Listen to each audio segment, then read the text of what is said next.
Board of Adjustment meeting. To my left is Larry Greenbaum. Ben Romano is a voting alternate tonight, and replacing Ellie Alessio. Susan Ayer, Administrative Assistant. I'm Peter Coffin, Chair. And Megan Kelly is member, and Rick Russman, member. So we're ready to get rolling with an agenda. And the first item on the agenda is the board is going to discuss and decide on the merits of a motion for rehearing filed April 8th, 2022 on behalf of Town and Oaks Golf Club LLC with respect to the March 10th decision of the CBA granting Charm Services, Inc. a special exception to allow the manufacturing and assembly of plastic molded parts where that use is not permitted in the commercial 3 zone. And everybody had a chance to read the motion. It was sent out to everybody. Unfortunately, last month we could have done this last month, but we hadn't sent out things for people to read or adjusted the agenda. Mr. Chairman, I'll make a motion we deny the request for a rehearing. Okay, based on the fact that we discussed this at the original hearing, and I went down, if you went down and looked at the parking lot, 6 parking spaces in the configuration of that lot, at the front of the building that they want to go into, would not disrupt the golf course. The golf course parking is always on the other end. It's closer to the golf course. Because when you look at the assessor's plate, the building fronts on the far end of the parking lot. And 3 out of the 9 parking spaces are already designated as handicap spaces on that side. So they're not going to get used unless properly used. right. So But they may be required. they're right, and there's a ramp right into the building there. Okay. I don't see how 6 spots can have that kind of an effect out of 144 spots in the parking lot. Okay. I don't know if that's appropriate. I would second that. Yeah. I wasn't here. You can certainly second the motion. You've read the materials, but then I think we should have a discussion so that we use. Sure. Everybody has a chance to weigh in and. Just second. Okay. I assume. So for discussion. I would agree with Larry. 6 spaces doesn't seem to have a lot of impact on the golf course. If you figure 18 holes with maximum of 4 people playing per hole at 72 spaces outside of what else they might have operating at that time at the golf course, it seems more than sufficient for what they need as well as what this needs. Anybody else? So when I was looking at this, I'm really concerned about the specific needs or specific requirements of the parking lot. Right. So, and that would probably be on the site plan for originally this building. So Yes. I have how can I say it, a concern about, now we're putting something else in this particular parking lot, but it might not be conditioned for this building. So I'm a little concerned about the wording that's on the site plan for this particular parking lot. However, we can't review the site plan review. Actually, the comment made in the motion was that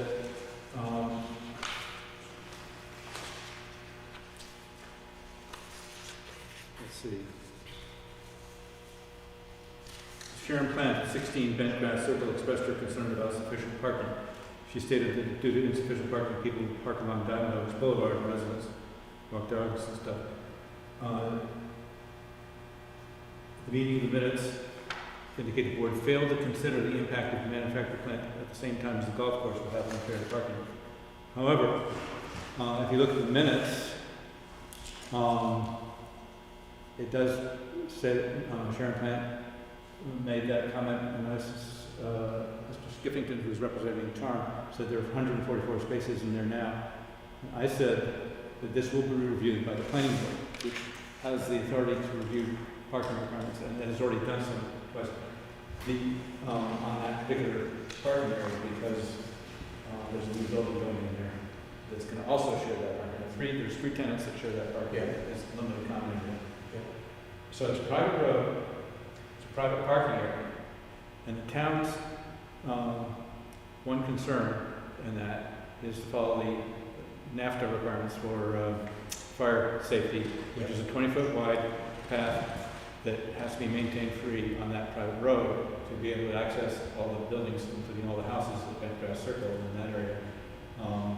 And that has to be worked out in the planning process. And they can deny it there. All we were doing is allowing the use of plastic manufacturing in that condominium, not in that, I guess, condominium, which is a real soccer club right now.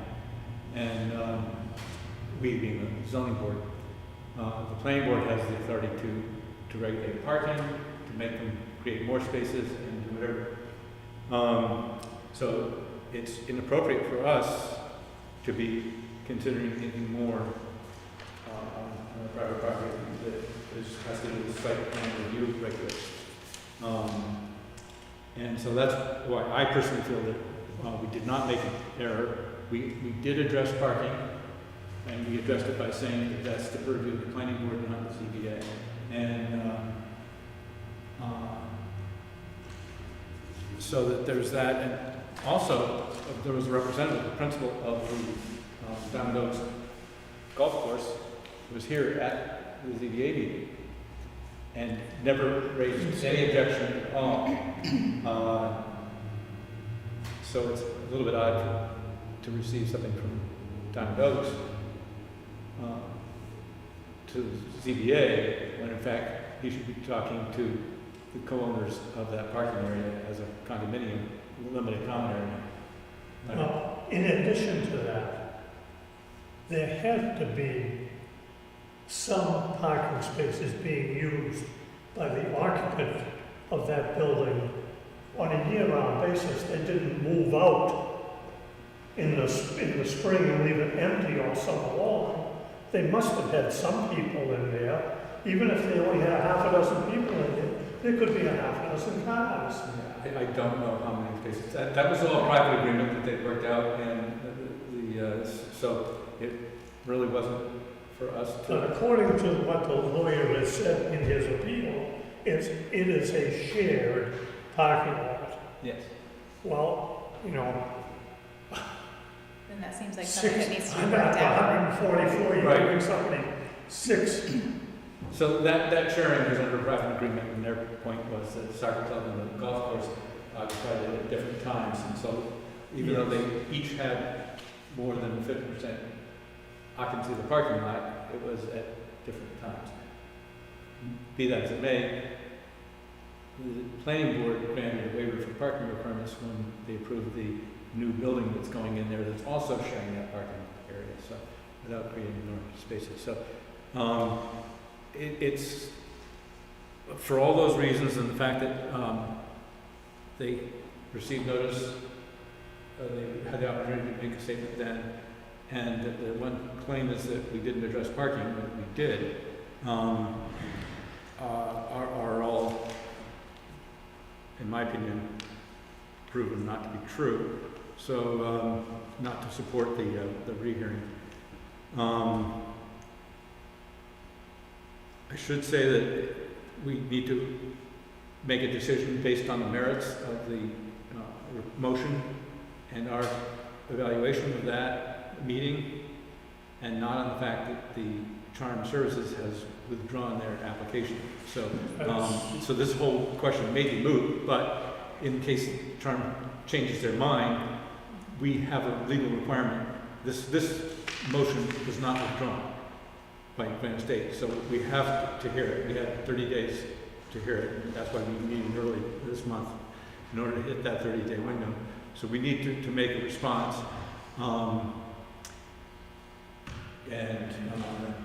but base our decision entirely on the merits of the motion and our procedures, our conduct in that previous meeting, that, March 10th. So,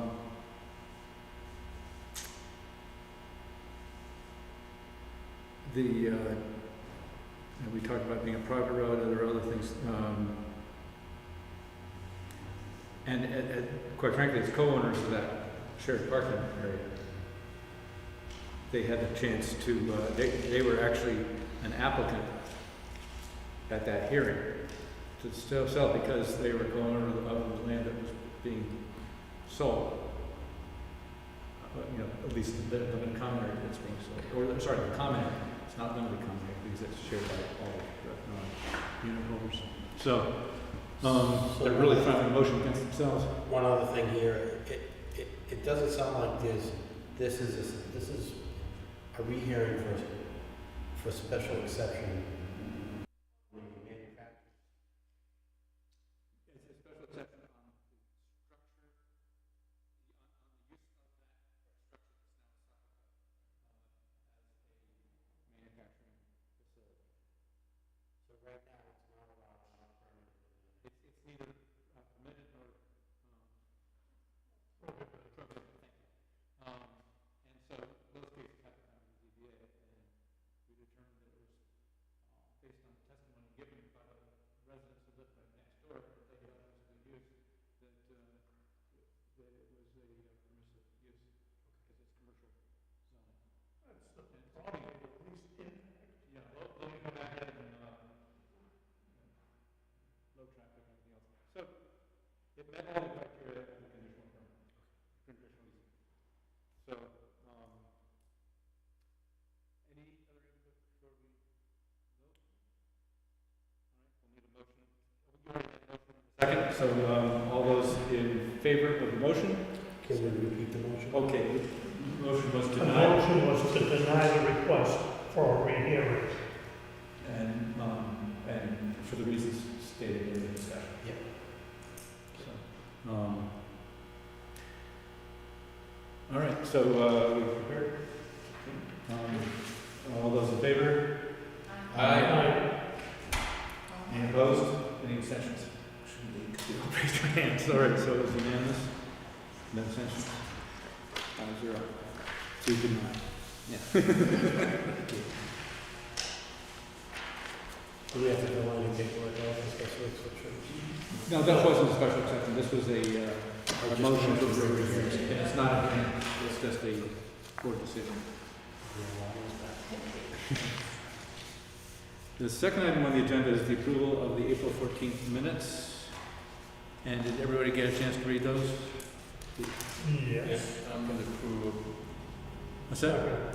the minutes, is that what you're talking about? Yeah, the minutes of April 14th, last meeting. Yeah, we were here for that. I was here the last meeting, yes. So Yeah. I move that we accept the minutes. Okay. Second. Second from me. Yes. Okay, and any Yes. addendums to the minutes? On page 2, towards the bottom of the page. Susan, I think you spelled my name wrong. Oh, did I? Okay. L-A-R-R-Y. Oops. Okay.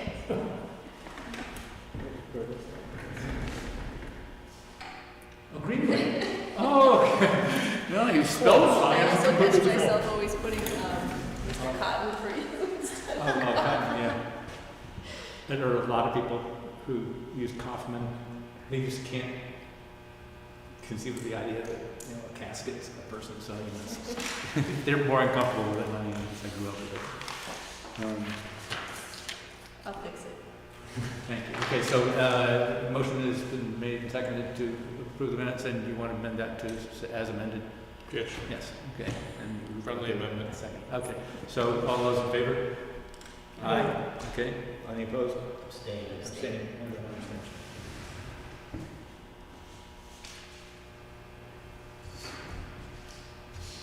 And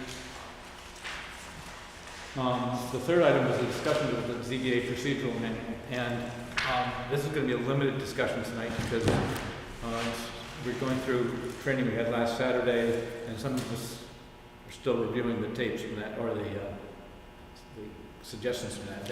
I was trying to write notes down, and they were going so fast. I don't know if you've seen any of this. Did you go see the presentation, Anthony? Not this week, no. There's a few adjustments that we need to make to our rules and procedures, and one of the ones was what we brought up last month about the determination of regional impact, and that's required by state law. So we're just going to add a line, if that's all right with everybody, to say that before we open the hearing, that we will make a determination of regional impact. And that's a case where if a project is either so large or so close to town boundary, or for what other reason, feeds into a water supply that goes into another town, that it will affect the other town, and they should have an input to be able to say something. Now, the last one we had like this went to the planning board first, but the 266 Route 125 warehousing project, 6 billion square foot warehouse, that was obvious regional impact. It bordered Brentwood. It flowed into a town, into a river that went out of town, for a lot of reasons. So that was an easy one. But we had one recently where we forgot to do it, and it should have been done.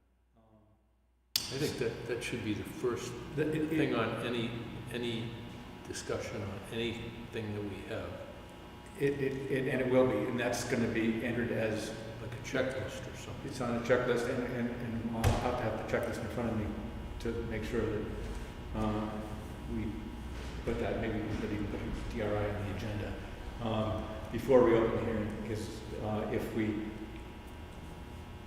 determine that it has regional impact, then we have to continue the hearing and notify RPC and the budding town, and we can't really open the hearing.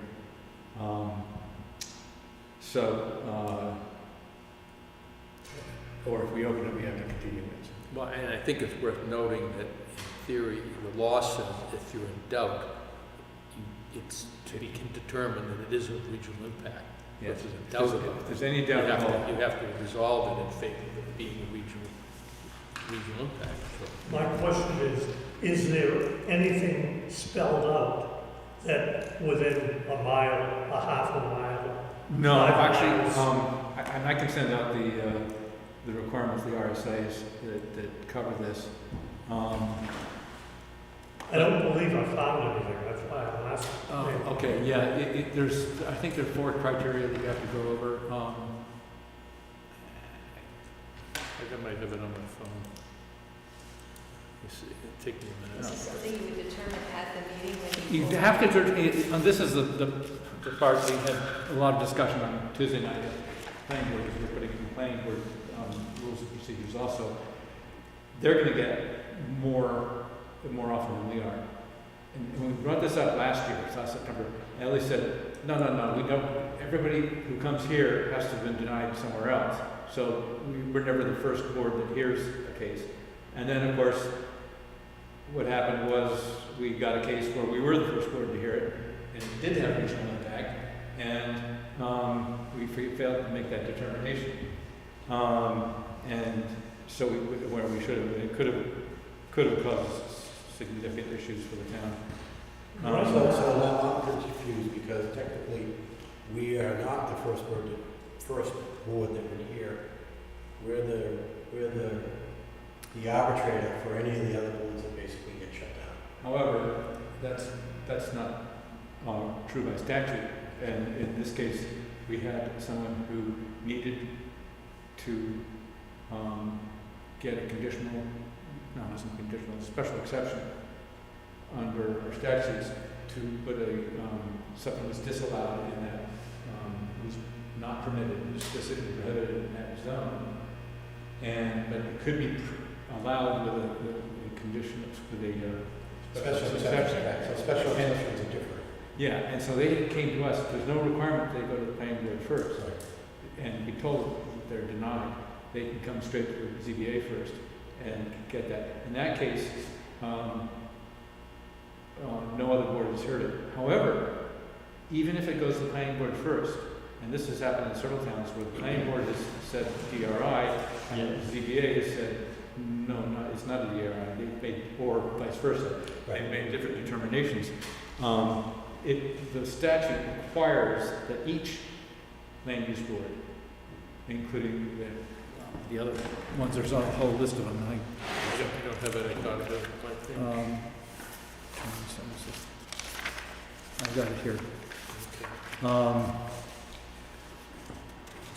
So what it says, a local land use board as defined in RSA 672, which says a local land use board means a planning board, historic district commission, inspector of buildings, building code board of appeals, zoning board of adjustment, or other boards or commissions authorized under 673 established by a local legislative body.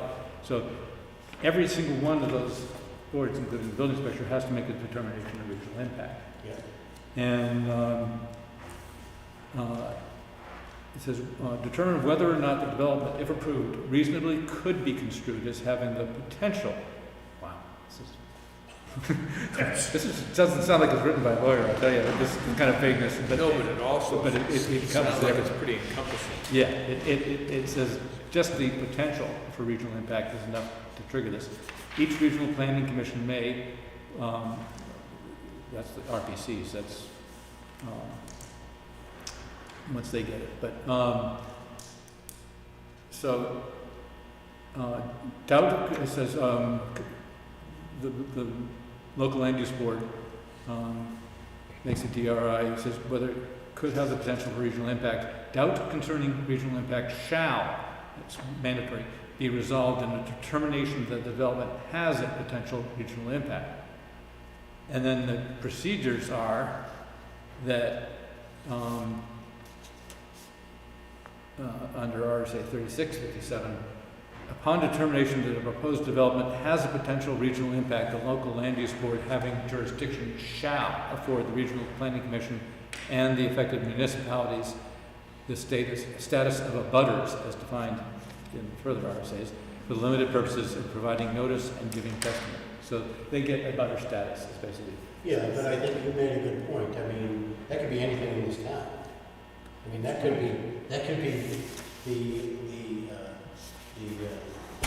America's,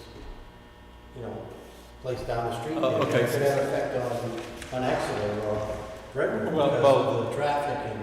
Here's the in this subdivision, development of regional impact means any proposal before a local land use board, which, in the determination of such land use board, could reasonably be expected to impact on a neighboring municipality because of factors such as, but not limited to, the following: relative size and number of dwelling units as compared to the existing stock. So if we decided, but take East Kingston, for example, when they Right. make them fail. Okay, so proximity to the borders of a neighboring community, okay, the warehouse. Transportation networks. Yeah. We don't Oh, really even have fire or police? anticipated emissions such as light, noise, smoke, odors, or particles. Yeah, police and stuff. Municipality. That has to do with proximity to aquifers or surface waters which transcend. Yeah, no, I can see that big happen because, I mean. And American wouldn't qualify for that. yeah, and shared facilities such as schools and solid waste disposal facilities. If Kingston had a solid waste disposal facility, a solid waste, that's not sewage. So, yeah, things that would, if we had an agreement. Now we do have a fire agreement with surrounding towns, but that's a mutual aid agreement that goes with everything. So, Yeah, I mean, I could see this coming up. Didn't the water place just get sold? Property up to East Kingston, Kingston? oh yeah, that one was. That's gonna affect if there's housing going in there or any type of subdivision or. Yeah, I don't know anything about that, but, that would presumably, if it's on that one, the property actually is in two different towns, so that's, yeah, if, that would be a perfect example. Exactly. But since it's in two towns, both would get notified anyway, but yes, both That- towns that will may make a trigger DRA. But, And that may trigger it. yeah, that certainly would, because I think both towns would make a DRI, so. Right. It's a case by case, you know, we'll have a discussion, and if we can resolve it, if we can't, then it'll be determined to be a. Yeah, I think that makes sense, but I think our direction should come from the boards first. So the planning board says, hey, yes, we need to understand what the impact statement or the impact would be on another community. Then we can get that. Well, they can make their own determination. Yeah, they have to do it too. They, both- yeah, I mean, it's not a whoever gets it first situation. It's each board that gets it Right. has to make a determination. Yeah, and if it was in the historic district commission, they would have to make this. So you can't take the lead, it's like it went to planning board first and they determined. You can't say, oh, we're gonna also notify. It would certainly, you know, as Ben said, you take that into consideration. It would certainly not make sense for us to then rule that it didn't, because it would be a moot point. Right. They've already gotten, the planning board will have received it, made a DRI, it's gone to RPC, it's gone to whichever town it is affected, and so they've already been given the butter status. So, once they've been given the butter status, then they're legal butters. So if they came here, we said, no, it's not a DRI, it really would be, we would probably take the lead and say, you know, for the same reasons that they said that, you know, we would come to the same conclusion based on the criteria. But I can't imagine not. But obviously this happened in the state, because at the OSI training, they particularly mentioned that this has happened where boards have split. But it wouldn't have any real effect on us. What would have an effect on us if it came to us first, we made a decision that it was not a DRI. I mean, there wasn't a regional impact project, and we didn't require them to produce any butters. Then it goes to planning board, and they make the decision it does. Then the people who didn't get a butter status in our meeting will at least get a butter status in the planning board meeting. But if you can see what I'm saying. But Either one can determine, as opposed to the other. Yeah. We just say it's not, and the planning board says it is, and the same is vice versa. Yeah. So if they take on a different status if either board, because it happened in Freedom, New Hampshire, just Yeah. recently, that the zoning board said it wasn't, to the planning board, the planning said it was, and so that kicked it in, and it is. Yeah, but, I mean, that's not gonna happen that often. I mean, No, because it we're shouldn't. supposed to just do special exceptions first board, and then anything other than that, if it is a special exception, we can say, variance too. yeah, we could simply say, hey, we want to put you on notice for the what you call it, the DRI. DRI. Yeah. For even the planning, board, right, or any other municipal. Well, if it came here, Right. if we would have to make the decision. Yeah. We have to do it on everything. And what's going to happen is, we had a case last month where it was a house that wanted to, it's in an active protection zone, they wanted to add a little bit of bedroom to it. It's completely within Kingston. It doesn't have any effect outside the boundaries of Kingston, but we still had to legally make the DRI. Unfortunately, waited until after until I did it, but we still made the determination that it was no regional impact involved. Okay. So 99% of the time, the project can come up, and we're going to hold the hearing, and we're going to say, you know, we need a motion whether this qualifies as a DRI, and there might be a short discussion, or it might be able to say that no, this doesn't qualify for regional impact, and we make a determination, no regional impact, and we move on. I just want us to be careful based on, you know, we're here because of the townspeople, and we're trying to make the town better, all the townspeople. to have them jump through more hoops for regional impact. I mean, it could be disconcerting for them, that's all. It is, but it's the state law. And it's not ours. Side. It's, Well, because, I mean, we're in the biggest aquifer, Kingston's got the biggest aquifer in the area, right? So that Right. could have a regional impact. It's big. yeah, I don't know how, yeah, it qualifies, but, compares. But yes, that's the case where, and that's what happened up in wherever it was that they contaminated the water supply, and now Yeah. Plastows getting water pumped in and every place else. Yeah, I mean, I can see a perfect example where this could have had an effect, because when Hampstead became the water supply for Hampstead, I mean, it's right on the border of Kingston. And they've got pumps in Kingston, so. Exactly. So, all right, but I think we're getting off the subject, but, my proposal on that one, will be that we add the line, and if you have your copy in front of you, I'll send this out to everybody, but, prior to opening a hearing on an application, the board should determine whether the application would have a regional impact per RSA 3656. If an impact is determined to exist, the hearing should be continued to allow sufficient time for notification of affected towns and the RPC. And that's basically saying we're going to follow state law. No, I understand that, but is there any guidelines associated with that? Yes, and that's where section 3655 of the state code gives you definition and the 6 criteria that you can use. Okay, good. So those ones I was reading, and you know, it's the size of the project, proximity to the boundary, proximity to aquifers that flow off of the town, or aquifers or water, surface waters. Keep in mind that the important language is if it could reasonably be expected to impact on a neighboring municipality. Now, it gives because of the factors, but it says, but not limited to. So, Yeah. the key language is could reasonably be expected to impact a neighboring municipality. For example, So anything that went in on 125 could affect Brentwood or Plastow just by traffic. traffic, and probably more than that too. Hey, we know what happened in Epping. You know. But So- for example, if you stuck with the American, that Ben brought up, the American thing Right. up here, that doesn't have an impact. No, So it,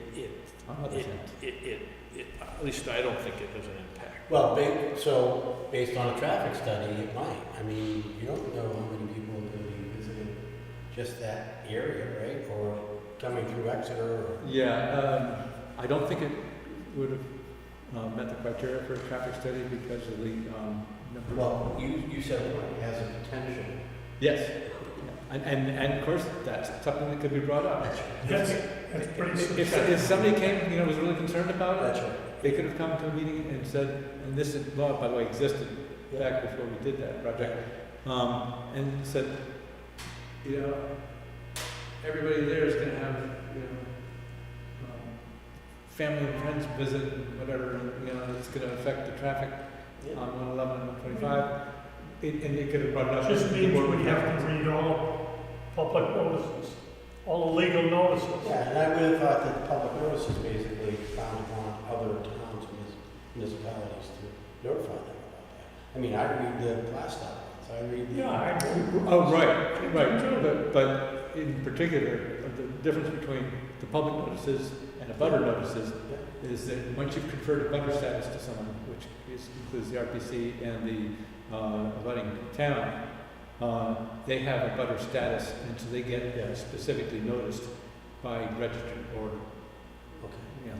So then I'll just point out one other thing. If that's the case, then we should look at our fees based on that, because that's going to be additional cost for us. Well, it's actually, if it comes up, and this happened at 266, Yeah. they came in to the planning office and said, we know this is regional impact. Okay.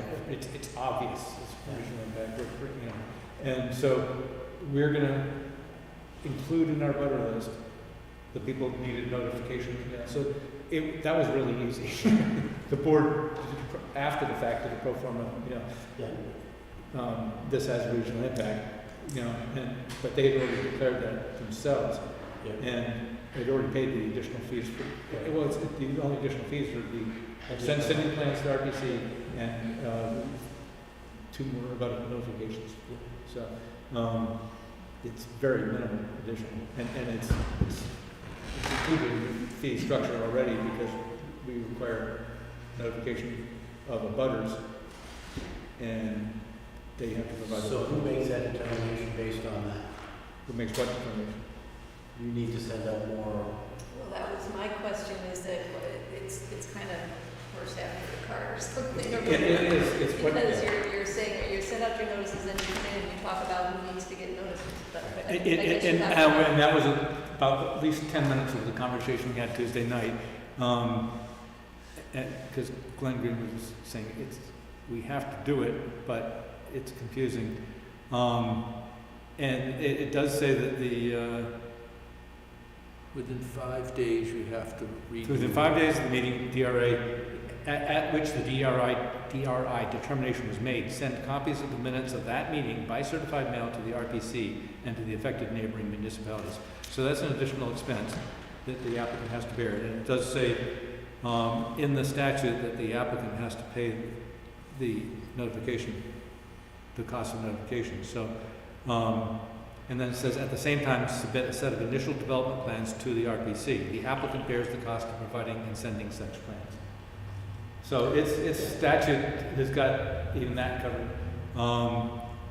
And then at least 14 days before a public hearing, the board must notify by certified mail all affected municipalities and the RPC of the date, time, and place of the hearing and the right to testify concerning the development.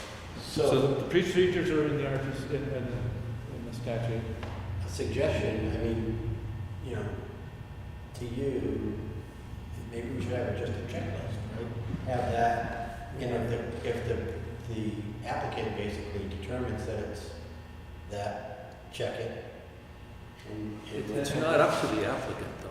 It's up to us to determine if. No, I understand. Right, but the applicant wants to get ahead of it, doesn't want to Yes, delay it, exactly. and wants to pay, says they will submit the plans to Yeah. RPC and Yeah. and the municipalities, and they will pay for the additional abutter notification in anticipation of the board determining that it has regional impact. That is fine, That's what I'm suggesting. and that's what 266 did. So, If the hearing got, or continued, all of those abutters would have to get re-notified of the new hearing, correct? So would they incur those costs the no, second time, or? if, in a continuation, the abutters that got the notification to that hearing, Yeah. say, for example, if this was a hearing night for us, Yeah, and abutters were notified, and they came or didn't come, yeah. they would be told that this is being continued to June 12th or whatever. So that would be their second At a notice. time and place certain, so it'd be town hall, June 12th at 7 PM, and that would be their notice. They would not get a second notification. However, people who didn't get the butter notification, the town, adjacent town and RBC, will get, will certify. So it's just adding on It's to just the letter, adding it's on. not reissuing anything to We it. were trying to figure out a way of making this smoother, other than having, Glenn Green would advise people when they came in that, they might get delayed by this, and they might want to do what Southern County did in anticipation. So if this is put onto the application for them to see, they can read this and say, Yes. this may come up, so we already know that this may not go through the first, Yeah, and that's something that we'll talk about, amending the application to Chances are that if it's of that scope. their attorneys are gonna be well versed in this, and they're gonna know it coming in the door. Right. That the potential, it's more than likely they're gonna do that, so they're gonna be. And I would agree with that only because it's gonna be a large thing, so, but as one of those things that you can put on your application, Susan, is saying, does this meet a regional impact, right? Yes. So, and, they check it off and they say, yeah, we agree to that, that's great. Send out those notifications. they could have the option of just notifying those that maybe need notification ahead of time and pay how much is it really gonna be to add a couple of people on? The cost of the plans. But it still Right. requires us to make that. Yeah. No. Right, but if no, they wanted to agreed. get ahead of not having continue to the next month, then they could just opt to pay for the extra couple of notifications. After we determine, We don't have, at that point, our vote is just a formality. They've already said, That's right, we know it's a, Well, they've met the requirements that we are now imposing on them that's right. and making the determination. I agree, we've done that way. It doesn't relieve us of that obligation, Right. but, and I don't, But it keeps from you can't, postponing theirs. yeah, and you can't require them before we make the DRI to notify those people, but. No, you but can they tell would them opt that to. they have the To option. save time. Like you said, for how big these constructions could be, how much Yeah, is a we've- few extra dollars to potentially just notify a couple of more potential butters? We've had other people come in with a butter list, and the attorneys have said that this includes non-butters that could have an interest or could be determined to be in butters because of diagonal, whatever, and we just did it because it's, Are some things automatic, like cell towers? I know we get a butter notices as a town. cell towers are a completely different, well, actually, the town, actually, the state has actually taken, or the federal government has actually taken us out of the planning process of that. And we do get a chance within 30 days of receiving the notification from the cell company. That's why it's really important that people like Susan and Tori and anybody else who's getting notification of an impending project immediately inform the planning board or the ZBA if it requires a variance of that, and then the planning board would have to call an emergency meeting if they wanted to impose any rules. So, but that's, cell towers as a whole, another statute, and the federal government has actually taken that home rule option away from local governments. So, that actually was a case of Kingston versus, or somebody versus Kingston. Brought that whole thing ahead a number of years ago.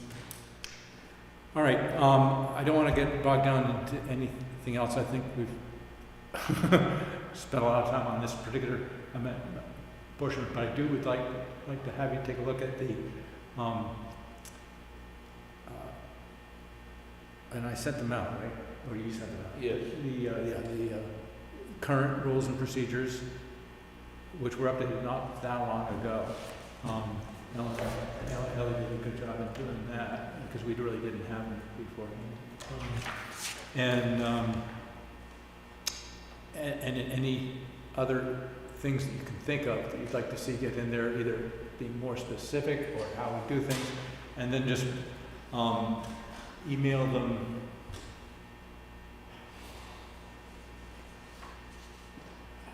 we're gonna have to do something with this, regional impact that'll have to become part of our, Yes, uh, and I've got that. operational manual, so. Yeah, and that's one change that we do have to make, because it's required by the state. We'll get that one, and what we'll do is, as suggestions come in, or maybe our next meeting, we'll just submit suggestions, so we do it in a meeting, public meeting, and then we can take them and I can put them all into a draft form of a new set of procedures. And then we will send that out for people to look at, and they come and we can bring it back in for review. It'll be a monthly process until it's done, but I'd like everybody to have some idea of any changes they want. And as I said, I have a feeling that this coming Saturday, there'll be some more that will come out of Steve Buckley or somebody else's, some other attorney's list of suggestions. I took a number of pages of notes, and there was one attorney from a firm that represents planning boards or ZBAs, on the rules of procedures and the recommendations that we have this in the rules of procedures. An interesting one was this suggestion that you should not ask questions of applicants during deliberations. And every voting member must participate in deliberations. Deliberations are when we heard from the applicant, members of the board have had a chance to ask questions, the public has had a chance to comment, and then we just start making just deliberations on, we stop accepting the applicant's input and the public comment, and we deliberate on whether this should meet the criteria, and usually we go through the 5 criteria, variances, whatever. But apparently, we often, at least in both boards that I'm on, we've gone back to the applicant and said, well, did you really mean that you wanted to do this, or such and such? Well, you're not supposed to be doing it. What we shouldn't be doing. We should not be doing that. I don't believe so. I mean, once you can't go in and then try to fill in the blanks. I mean, if the case is submitted, the case is submitted. If there's other information, You have to reopen. you have to Public comments. reopen the hearing. Reopen the You hearing. can't just have people start, if the hearing's closed and you're gonna deliberate on it and make a decision, you can't then say, okay, well, so-and-so wants to say something. Yeah. You can't just say something. Yeah, Yes. yeah. It doesn't happen until we make a motion to accept or deny. All before that, we can have any conversation we want with the applicants. Well, while we're still trying to ask them questions, that's the time to ask them questions. It's the point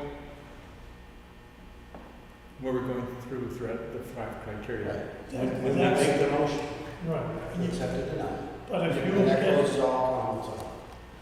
Yeah, well, if you get someone from the public that asks a question, and you can't answer it because they're asking a board, but the applicant is sitting here, and we turn to the applicant and ask them if they can enlighten all of us. But right, but that's only during the Right. public comment section, when we haven't closed off discussion. Exactly. The point that this attorney was making was that there's 2 separate portions. There's the application portion, the public comment, and the questions, and then there's the deliberations. And deliberations are board only. Yes. So, I don't apparently. I don't see how that could happen because there might be, until we make a motion, which cuts off a comment from the applicant or any of the public. That's what, but the deliberations happen when I'm having a conversation with Rick saying, hey, do you know if they did the traffic study? Or do you know, or, if I ask the applicant, has this gone in front of this? And that's not really deliberations. Right, that's what I'm asking. That is information gathering stage, and that happens before the deliberations, Okay. as you say. You're saying the deliberations are just the answering of those 5. Yeah, once we start. Yes. Once we start those. And for example, we should be stating valid reasons for each of those. We'll say, okay, pass out the papers or don't. It's a little irrelevant because all the discussion is going to be oral and the voting is going to be oral. So, is there a diminution to the property values or something like that? That's not the first one, but whichever the first one is. Once you start asking those questions, then Rick will say, I don't believe so because, Lynn Merrill came in and testified that it was actually going to improve property values. So he had expert testimony, whatever the reason is. You say, I believe so because, and then Larry says, well, I believe it would diminish the property values because it's a strip club and it's next to an old age home. Whatever. Yeah. I'm thinking. Well, We won't ask you which one you're concerned about. But the answer is that's the deliberation stage, and then we take a vote on those questions and all that. So that's not really a motion. We're judging those criteria, Yes. and we're voting.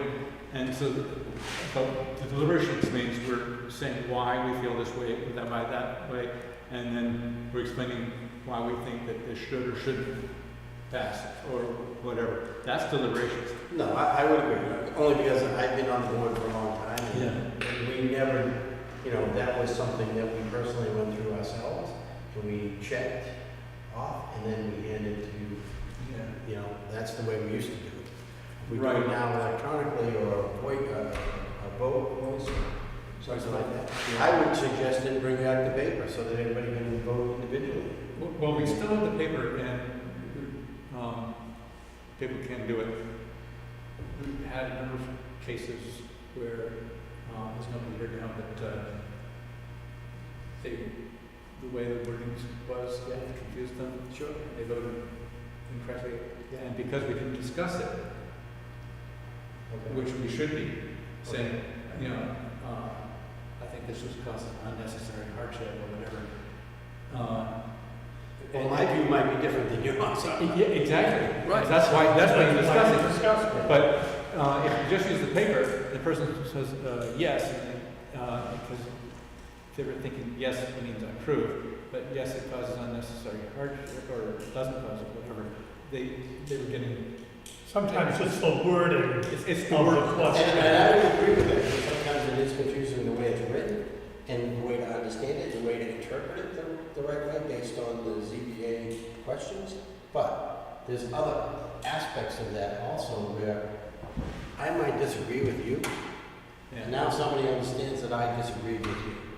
So I'd rather have it just, give me the circle, and, Yeah, but see, that's what we want to avoid. and it's anonymous. So- Yeah, it's, But but that's we're actually legal. public. Anonymous voting is. Well, it's not anonymous, We're because I gonna- write my name on it, but. Yeah, but it's. The public has a right to know know. that we disagree. For example, if you're on one side of the thing and I'm on the other, they have a right to know that. And I think the problem is, once we start talking about any one of those 5 things, they cannot add additional information. Let's suppose you say, well, Joe Smith said, one of the speakers said thus and so, and I said, no, I think he said thus and so. Yeah. We can't say, well, what did you say? We can't ask them, because No, it's already, I agree. that's done, because we now are saying, your recollection is this, my recollection is that, we're gonna vote, you're gonna vote according to your recollection, I'm gonna vote according to my recollection, and we'll see how it comes out. Yeah. I think that's what we're saying here, is once we get into that point, but we can't do it anonymously. Well, I didn't mean anonymously, I mean, you put your name on it, I mean, so if somebody was to subpoena those records, she would have to have those 5 criteria who voted on what. I mean, we had septic system in, what's the name of that pond down there? Country Pond. Right? And we were taken to court because somebody said one thing or misunderstood the questionnaire, and then 3 people voted one way and 2 people voted the other way. We were brought into court and said, why'd you vote this way? Because I felt that it did have diminishing value in the town, so that's why I voted no. So, it was one of those things. So it might be just a procedural thing because I haven't been here that long. If you guys want to discuss it that way, that's fine with me. As long as we do it on a vote type thing. Yeah, the difference on the variations, on the variances, the way you vote, there's 2 different ways it's done. One is to ask, go around the room and say, did it meet, you have the paper, you look at it, and said, Ben, do you feel it meets all 5 criteria? And if you voted no on one of them, you'd say no. It fails on number, and you give a reason because that helps on the, it helps the attorney for the appellant and for the applicant and for the opposition winner is to know what your reason was. It helps the judge if he has to go to the judge. Determine. Okay. And you say, no, it failed on number 1 or whatever. And then I said, Larry, do you feel it's all about, you say, yes, it met all 5 criteria, whatever. And that's one way to go. We don't vote that way. A lot of towns do. Then, if I felt that it missed a criteria 3 or 4 or whatever, and Larry, you felt it missed criteria 1, we both were voting, no, it didn't pass all 5 criteria, but for different reasons. We stated our reasons, but it goes around and 3 people all felt that it didn't pass all 5 criteria, then it doesn't pass. Whereas the voting system we use is we tally it up and say if 3 people vote yes on each, on criteria 1, that passes, and then 3 people vote yes. So you can get a different result using different methods. Right. If we want to change our method of voting to individual votes on whether it passes all 5 criteria, then we can have, there's a 30-day requirement to wait, and then I can change our procedures and all that. I'm fine with the system we're using, but it has to be done in public, so that you can explain why you felt that it didn't cause an unnecessary hardship, or what it did, or whatever criterion you felt that needed.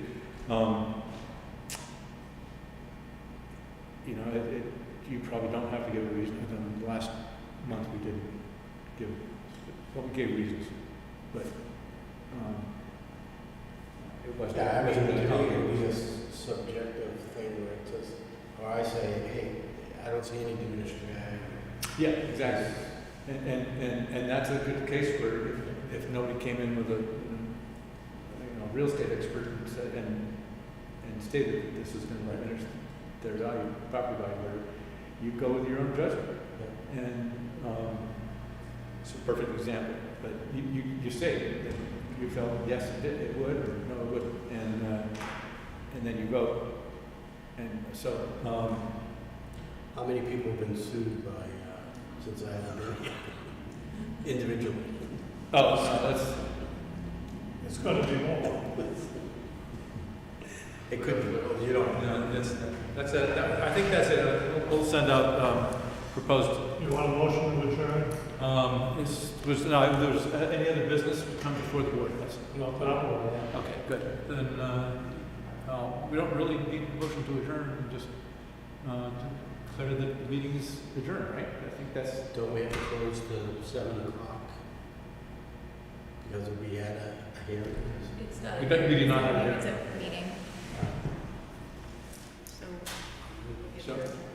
So yeah, if you can do it as a motion in a second. We can just say we're adjourned. Motion to adjourn. Okay, and All in all in favor, say aye. Okay, and we'll give.